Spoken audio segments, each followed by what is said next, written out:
আজকে এটা কি হচ্ছিল, এত লোকজন, এত ভিড় কিসের? আমার ভিডিওর ক্যারিয়ারে এরকম ভিডিও শুট আমি কখনো করিনি। তো চলো শুরু থেকে শুরু করি। প্রথমে চলে আসলাম আমাদের ইটাহারের পদ্মসাথীর বাস স্ট্যান্ডে। এতগুলো যে লোক দেখতে পাচ্ছ, এরা সবাই আমার স্টোরি দেখে এসেছিল। আমি বলেছিলাম যে আজকে আমি ইটাহারে ভিডিও শুট করবো।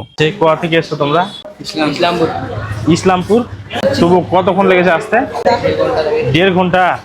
তুমি কোথা থেকে এসছো? সুবর্ণপুর থেকে এসেছি। কতক্ষণ? কমিটি রাস্তা? 1 ঘন্টা রাস্তা হবে। আর এই যে দেখো, স্কুল থেকে পারলে এসছে। কালান্দা বড় সড়ো ফ্যান। তুমি কোথা থেকে এসছো? চাকলা থেকে এসেছি। মানে টোপকে চলে এসছে একটু জায়গা। তুমি কোথা থেকে এসছো দাদা? আমি রায়গঞ্জ থেকে। রায়গঞ্জ থেকে। তুমি কোথা থেকে এসছো? আমি রায়গঞ্জ থেকে এসেছি। রায়গঞ্জ। আর এই ভিডিওটা শুট করার জন্য আমাদের অনেক ইকুইপমেন্টস এর দরকার ছিল। প্রথমে চলে আসছিলাম একটা মলে, আর এখানে এসে একই কালারে 7টা ওড়না নিয়ে নিলাম। অনেক ছোটাছুটি, অনেক ঘোরাঘুরি করার পরে 10 থেকে 15টা ওড়না, মাথায় লাগানো মুকুট, যত ইকুইপমেন্টস আছে সবকিছু জোগাড় করে নিলাম। এবার যে যার মতো ক্যারেক্টার হিসাবে কস্টিউম পরে নিলাম। ফাইনাল লুকটা দেখতে হলে কাল সকাল পর্যন্ত ওয়েট করতে হবে। কিন্তু হ্যাঁ, একটা জিনিস দেখাতে পারি, লোকদের ভিড়, লোকদের রিয়াকশন দেখে বুঝতে পারছো কি লেভেলের ভিডিওটা হতে চলেছে। এরপর ভিডিও শুট করে বাড়িতে ফিরছিলাম। আর আজকের মতো পরিশ্রম এর আগে হয়তো খুব আমি কমই করেছি। কোথা থেকে এসছো ভাইরা?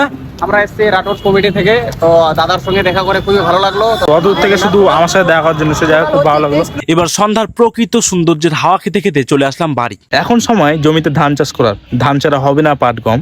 তো তোমাদের একটু ভালোবাসার জন্য আমি করি এত পরিশ্রম। মিলে গেছে, হ্যাঁ মিলে গেছে।